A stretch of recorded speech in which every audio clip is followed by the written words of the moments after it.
Hello, it's Neil from I Never Planned To, sharing my life and stories, and today we're going to start our journey from Dunedin in New Zealand and heading over to Sydney, and then from Sydney to Perth via the Indian Pacific rail train.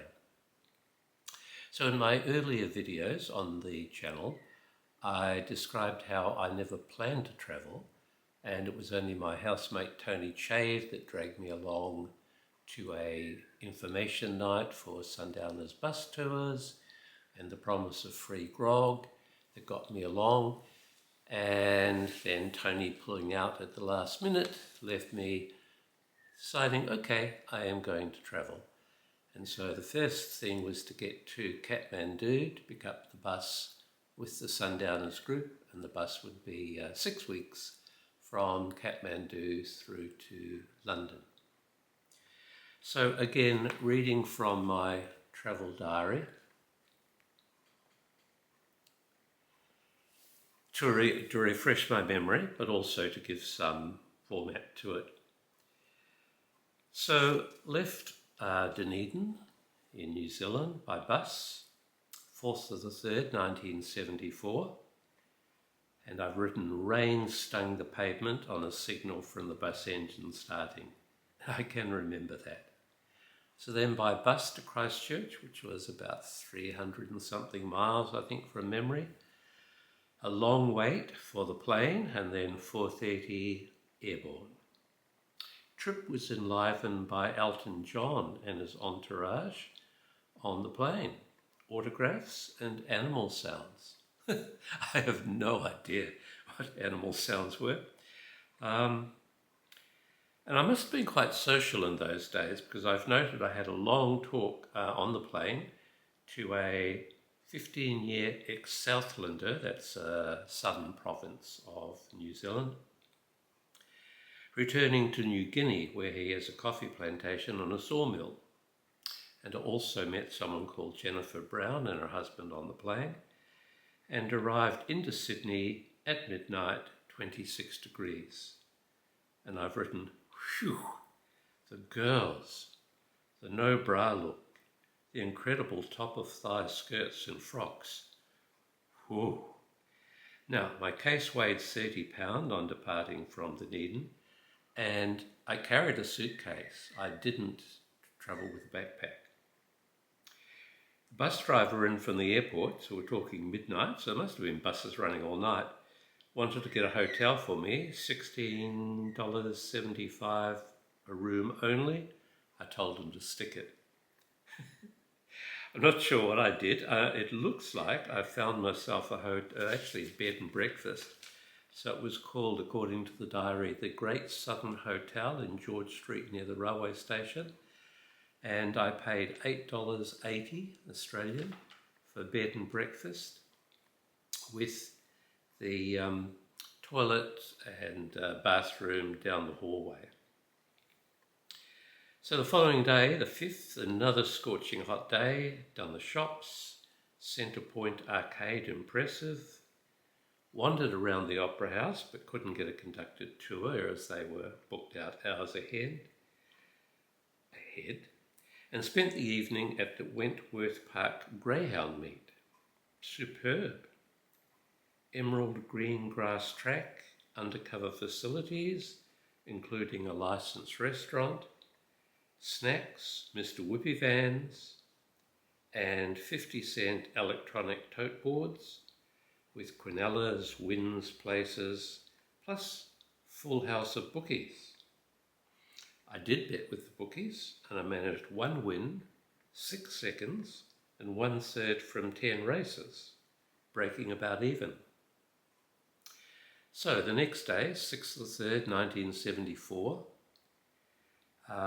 due to leave on the Indian Pacific train, but owing to flooding, will not now leave until 3:15 in the afternoon of the 8th of the 3rd.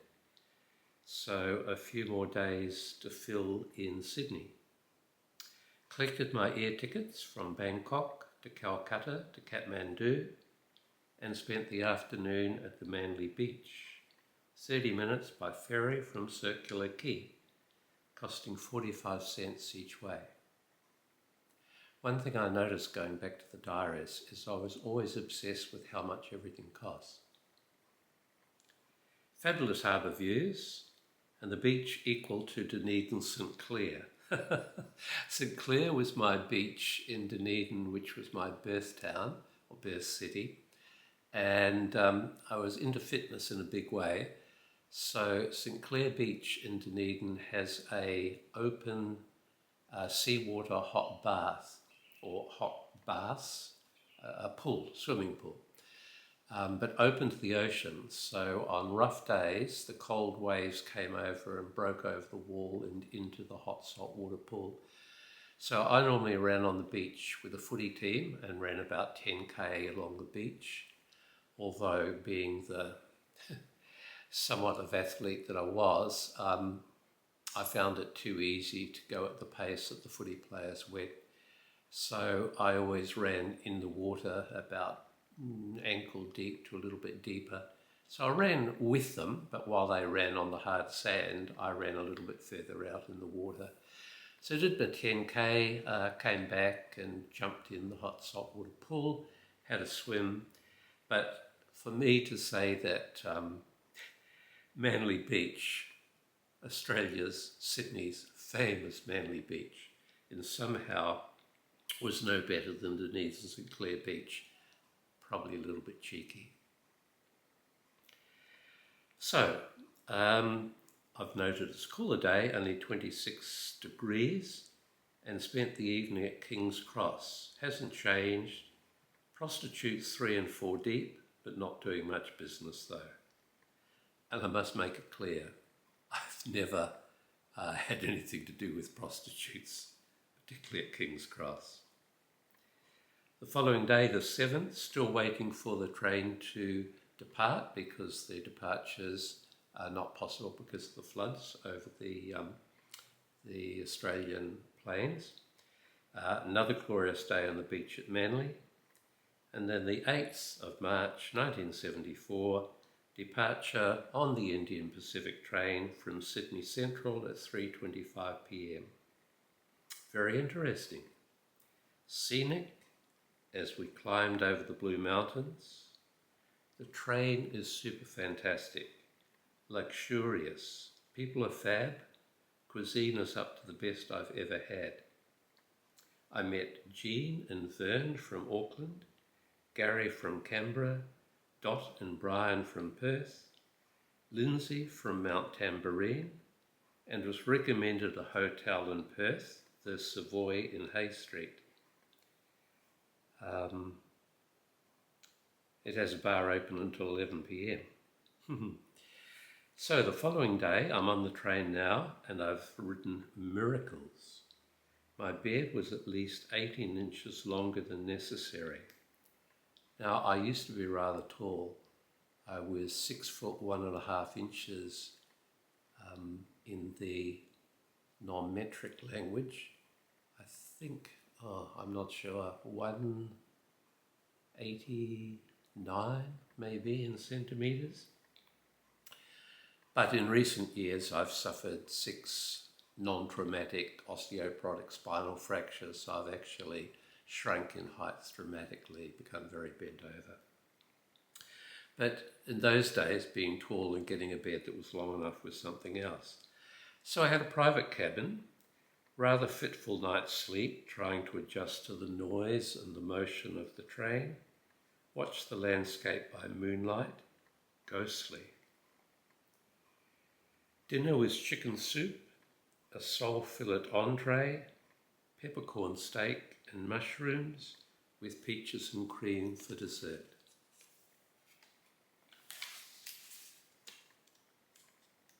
Excuse the pause.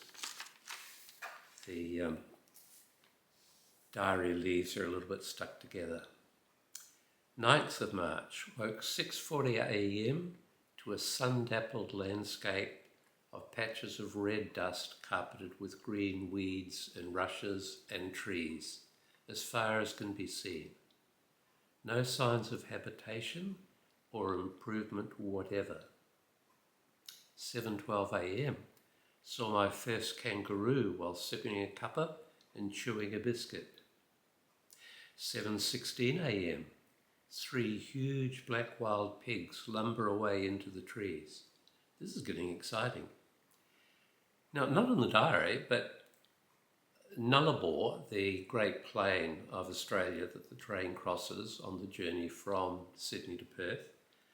And Sydney to Perth, I've just Googled it.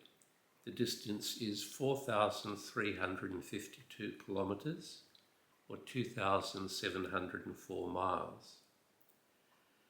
And today, to get a single cabin, depending on season, but generally to get a single cabin, you're looking at a cost of $3,490 Australian dollars.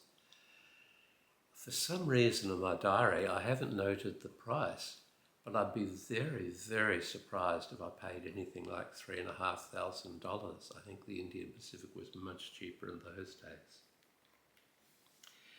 So the trees, I didn't expect trees on the Nullabor, and because it had been raining so much, the train staff told me that what is normally fairly featureless desert had now just bloomed, and the wildflowers had come up, the green growth weeds, I think, had come up. 7:25 a.m, first sign of flooding, so the water is still there and just below the level of the rail line.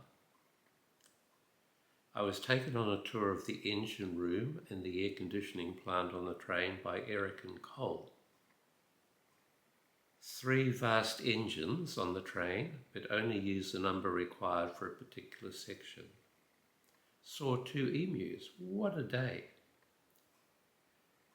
We must have stopped in Port Pirie, because I've mentioned here, went to the pub in Port Pirie, drunk, played cards, met Dot and Vicky, 2 great girls, and bribed the bartender. So, having arrived in Perth, 8 a.m, the 11th of March 1974, I was asked to stay with Shirley, who was Vern and Jean Dawson's daughter. Jean and Vern I had met on the plane coming over, and they told me that they were going to Perth for their daughter's wedding. I got off the train, not expecting anything at all, expecting to go and look for a hotel, but Aussie hospitality for you, I guess. This young woman came running up to me on the platform and she said, "Are you Neil?" Yes, I am. She said, "Oh, my